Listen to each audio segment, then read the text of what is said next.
For each person and for each couple, there are their own boundaries and limits, going beyond which means betrayal. For some, innocent flirting is already beyond the limit. For others, physical intimacy. For others, spiritual contact with someone out of marriage. It all depends on agreements with yourself and with each other. But conversation is a difficult path. It seems to me that many are not ready or unable to explain their feelings, emotions, and even thoughts. I was 18 when I met my future husband. He was 23 years old. We were on the flow of relationships. We did not talk about who wants what and how, who sees the development of relations, and in which direction plans to move. We dated for 2 years and broke up because he had an affair at work. We each lived on our own for half a year, but suddenly he showed up and proposed to me. I, brought up in Orthodox traditions, of course, accepted the offer. I had a firm conviction that a man should be alone and the only one for life. That story with the novel at work went into the background, but it still hurt me from time to time. For the next 2 years, we had a more or less calm relationship, without a roller coaster and emotional swings. I think it was so, because I put on the mask of a humble and patient, all-accepting wife. And then everything changed. Every few months we had quarrels, almost to the point of divorce. He left noisily, and I cried quietly. Now, by the age of 37, I understand that he needed legalization of his short-term hobbies. Thus, he fell out of the relationship for the same 3 or 6 months, then returned with flowers, gifts, tears, remorse, and words of realizing that he could not live and breathe without me. Of course, I didn't even know that he had a relationship with someone during these periods. I thought we were just rubbing. We need to outgrow this period and grow up. In one such free summer, I also had 2 short novels. Both young men were beautiful and caring, but I was already used to the roller coaster. Is it possible not to get on your nerves, not to devalue, not to indicate what to do, say, and where? Then he came back again and gave me a honeymoon. In one of these periods, I got pregnant by my husband. I was 24. We were both happy. He stopped lingering and disappearing somewhere. He was always there, became sensitive, caring, and attentive. So all my dreams came true at once, and we began to live soul to soul. We have a long-awaited beloved son. He is the best dad in the world and the best husband. But it didn't last so long.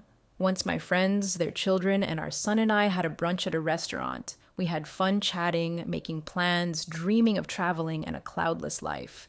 Then my phone vibrated. I received a message from an unknown number. There was a whole sheet of text with the confession of a girl who said that, although we don't know each other, we have something in common with her, namely, my husband.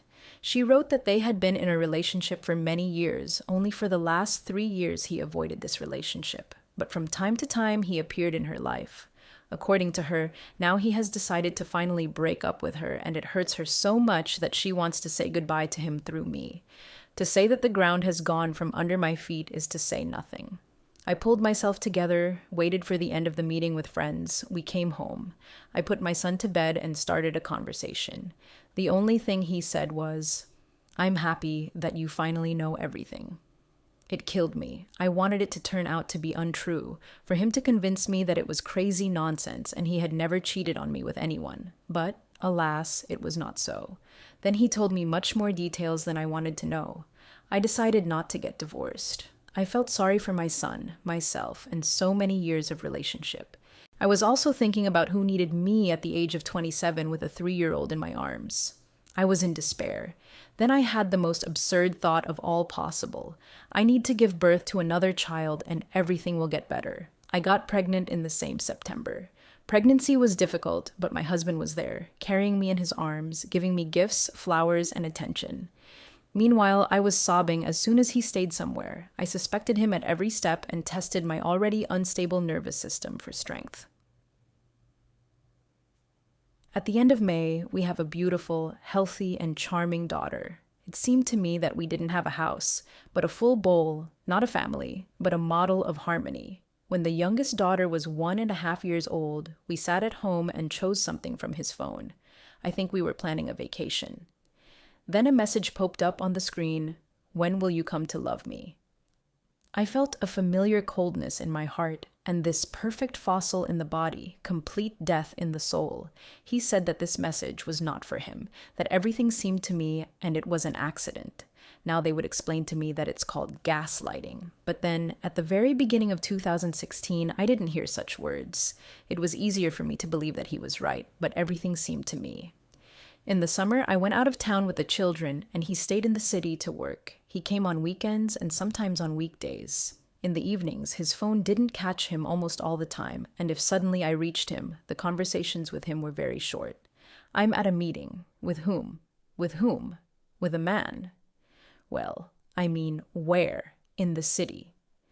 On the last weekend of July, we had a large group of friends. In the evening, I went to put the children to bed, and he and the guests stayed at the table.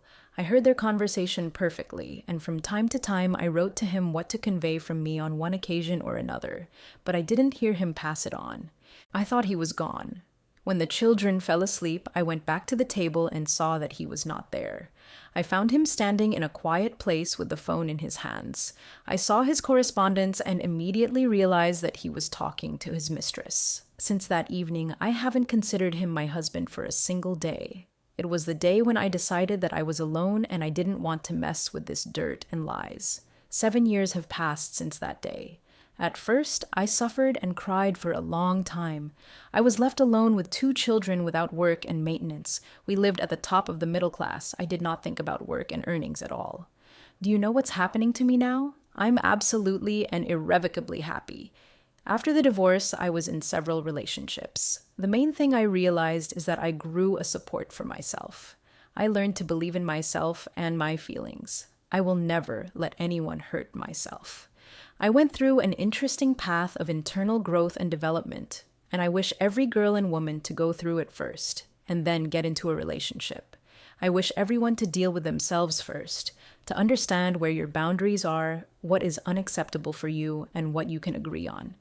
And most importantly, first learn to talk to yourself, and then to your partner, and remember that no person can read the thoughts of another person. Being married, I tried to speak, tried to understand, tried to reanimate our feelings and passion, but it doesn't work unilaterally. Now I think that only a mentally mature person with the same mentally mature person can enter into a partnership.